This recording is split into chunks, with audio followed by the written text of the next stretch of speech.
اہل سرسار کی ایک قوم جسے قوم سبا بھی کہا جاتا ہے، اللہ تعالیٰ کی بے شمار نعمتوں کے اندر زندگی گزار رہی تھی۔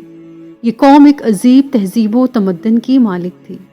حضرت داؤد علیہ السلام اور حضرت سلیمان علیہ السلام کی باعظمت حکومتوں کے بعد ان کی حکومت زبان زد خاص و عام تھی۔ کہا جاتا ہے کہ یہ لوگ گندم کے مغز سے آٹا پیس کر روٹیاں پکاتے تھے، لیکن اس قدر اسراف کرنے والے اور ناشکرے تھے کہ انہی روٹیوں کے ساتھ بچوں کا پہانا صاف کرتے تھے۔ ان آلودہ روٹیوں کو اکٹھا کرنے سے ایک پہاڑ بن گیا تھا۔ ایک صالح شخص نے وہاں سے گزرتے ہوئے ایک عورت کو دیکھا جو روٹی کے ساتھ بچے کے پہانے کے مقام کو صاف کر رہی تھی۔ اس شخص نے عورت سے کہا، تیرے اوپر افسوس، خدا سے ڈر، کہیں ایسا نہ ہو کہ خدا تیرے اوپر اپنا غضب ڈھائے اور تجھ سے اپنی نعمت چھین لے۔ اس عورت نے جواب میں مذاق اڑایا اور مغرورانہ انداز میں کہا، جاؤ جاؤ، گویا کہ مجھے بھوک سے ڈرا رہے ہو۔ جب تک سرسار جاری ہے مجھے بھوک سے کسی قسم کا کوئی خوف نہیں ہے۔ کوئی زیادہ عرصہ نہیں گزرا تھا کہ اللہ تعالیٰ نے ہوس بازوں اور اسراف کار لوگوں پر اپنا غضب اٹھایا۔ پانی جو کہ زندگی کی بنیاد ہے ان لوگوں سے چھین لیا تھا۔ قحط نازل ہوا۔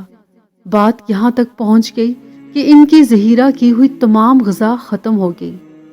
آخر کار وہ مجبور ہو گئے کہ وہ انہی آلودہ روٹیوں پر ٹوٹ پڑے جو ان لوگوں نے اکٹھی کر کے پہاڑ کی مانند ڈھیر لگایا ہوا تھا، بلکہ وہاں سے روٹی لینے کے لیے صف لگتی تاکہ ہر کوئی وہاں سے اپنے حصے کی روٹی لے سکے۔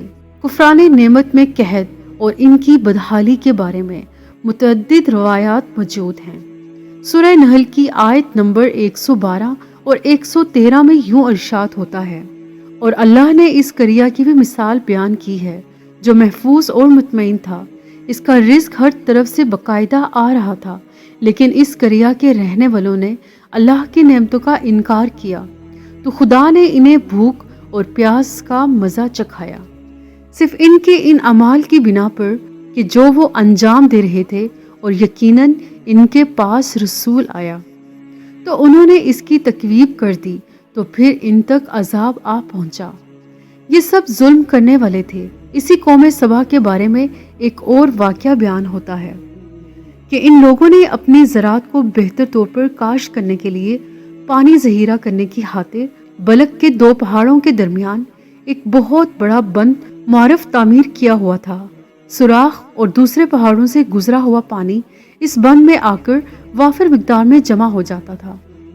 قوم سبا نے اس پانی سے صحیح طور پر استفادہ کرتے ہوئے وسیع و عریض اور بہت سے خوبصورت باغ لگائے اور کھیتی باڑی کو رونق بخشی۔ ان باغات کے درختوں کی شاخیں اس قدر پھلوں سے لدی ہوئی تھی کہ کہتے ہیں کہ اگر کوئی شخص سر پر ٹوکری رکھ کر ان کے نیچے سے گزرتا تو پھل خود بخود ٹوکری میں گرنا شروع ہو جاتے اور قلیل مدت میں ٹوکری تازہ پھلوں سے بھر جاتی۔ اس قوم کے بہت سارے دیہات اور قریے تھے جو بہت آباد اور آپس میں جڑے ہوئے تھے، لیکن نعمتوں کی کثرت نے انہیں شکر کرنے کے بجائے سرمست اور غافل کر دیا تھا، یہاں تک کہ ان کے درمیان بہت بڑا طبقاتی نظام وجود میں آ چکا تھا، اور ان میں سے صاحب اقتدار لوگوں نے کمزوروں اور ضعیفوں کا خون چوسنا شروع کر دیا تھا، یہاں تک کہ ان لوگوں نے خدا سے ایک اہم کرنا التماس کیا جس کا ذکر سورہ سبا کی آیت نمبر 19 میں ملتا ہے۔ انہوں نے کہا، خدایا ہمارے سفروں کے درمیان فاصلہ زیادہ کرتے۔ انہوں نے اللہ تعالیٰ سے یہ التماس اس لیے کیا تاکہ غریبوں، بے نوا لوگ، عمرہ اور ثروت مندوں کے ہمراہ سفر نہ کریں۔ ان کی خواہش یہ تھی کہ آبادیوں کے درمیان خشکی ہو اور فاصلہ بہت زیادہ ہو تاکہ تہی دست اور کم آمدنی والے لوگ ان کی طرح سفر نہ کر سکیں۔ اللہ تعالیٰ نے ان مغرور پیٹ کے پجاریوں پر اپنا غضب نازل کیا۔ بعض تواریخ کے مطابق ان مغرور لوگوں کی آنکھوں سے دور صحرائی چوہوں نے معرف نامی بند کی دیواروں پر حملہ کر کے انہیں اندر سے کھوکھلا کر دیا۔ ادھر سے بارشیں زیادہ ہوئی جن کی وجہ سے سیلاب آ گیا اور اس بند میں پانی بہت زیادہ اکٹھا ہو گیا۔ اچانک بند کی دیواریں ٹوٹی، اس سے ایک بہت بڑا سیلاب آیا جس میں تمام آبادیاں، مال مویشی، باغات، کھیتیاں، ان کے محل اور گھر پانی میں غرق ہو کر نابود ہو گئے۔ ان کے باغات اور زراعت میں سے صرف کچھ پیلوں اور بیری کے درخت اور کچھ جھاڑیاں بچی تھی۔ خوش الحان پرندے وہاں سے کوچ کر گئے تھے، جبکہ الووں اور کووں نے قوم سبا کے کھنڈرات میں اپنے گھونسلے بنا دیے تھے۔ اس بات کا ذکر سورہ سبا کی آیت نمبر 15 اور 16 میں ملتا ہے، اور آخر میں سورہ سبا کی آیت نمبر 17 میں قرآن کریم میں اس واقعے کا یوں نتیجہ نکالا ہے کہ ہم نے ان کو ناشکری کی سزا دی ہے اور ہم ناشکروں کے علاوہ کسی کو سزا نہیں دیتے۔ آخر میں ویڈیو کو لائک، شیئر اور سبسکرائب کرنا مت بھولیے گا۔